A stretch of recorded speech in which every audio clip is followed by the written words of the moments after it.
President Trump held a rally in Hershey, Pennsylvania on Tuesday night. It comes as Vice President Mike Pence met with supporters in western Pennsylvania the same day.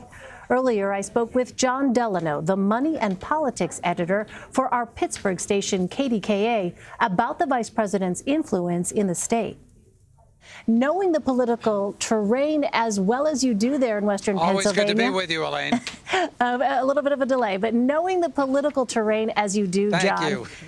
In that part of western Pennsylvania, what is your take on the vice president as a surrogate for President Trump there? Well, you know, I think Vice President Pence did a really good job in one-on-ones. They made an unannounced stop at a local family restaurant here, and the vice president went table to table. He introduced himself. He listened. He looked directly into the eyes of people. And judging by the reaction of folks that I talked to afterwards, he really was a big hit. You know, he's not a great speaker, though. And so the first event, which was at the VFW, you know, I think he's not as exciting or dramatic as President Trump is. And it can get a little tiresome at times. But I do think one-on-one he makes a good impact. And I think he did well for the president today here in western Pennsylvania. Well, as I mentioned, President Trump will hold a rally in Hershey, Pennsylvania. Jon, why did the campaign decide to hold a rally there? Well, this is in south central Pennsylvania. Aside from the fact that it's just a hop, skip, and a jump from the White House to get up to Hershey, it's a key part of the state. Along with western Pennsylvania, President Trump must carry south central Pennsylvania. And counties like Dauphin County, which is where Hershey is located, only very narrowly voted for Hillary Clinton. It's a pickup opportunity for the president, and I'm sure that's part of the reason why he's there, solidifying support that he must do in the south central area and in western Pennsylvania if he's going to overcome the big numbers for the Democrats that come out of Philadelphia in the southeast. Well, I want to ask you about Pennsylvania Congressman Conor Lamb. He has been pretty non-committal with regards to how he will vote on the articles of impeachment. How is that sitting with Democrats in the state?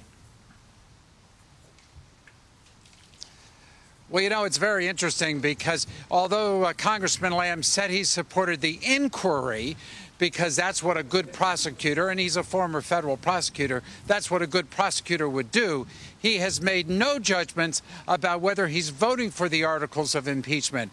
And that has some Democrats worried.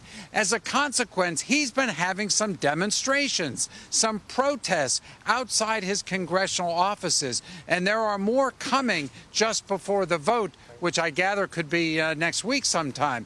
And so I think Conor Lamb is in a bit of a pickle here, because if he votes against the articles of impeachment, he's really going to anger some very important Democrats, particularly in the base.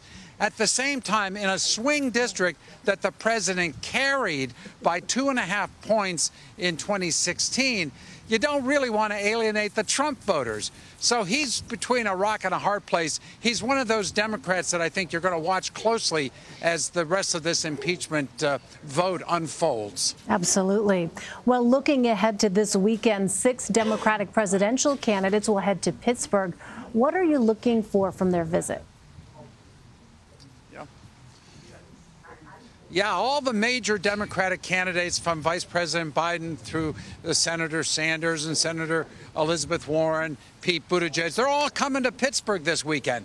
Why? Because of a major education forum hosted by the American Federation of Teachers and the National Education Association. And their focus is, of course, education, public education, issues of school choice and vouchers and the like.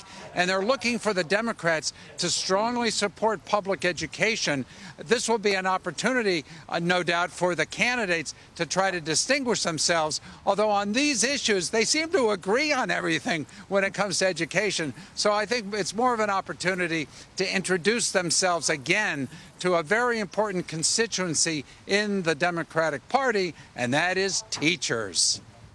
Jon Delano, thank you very much.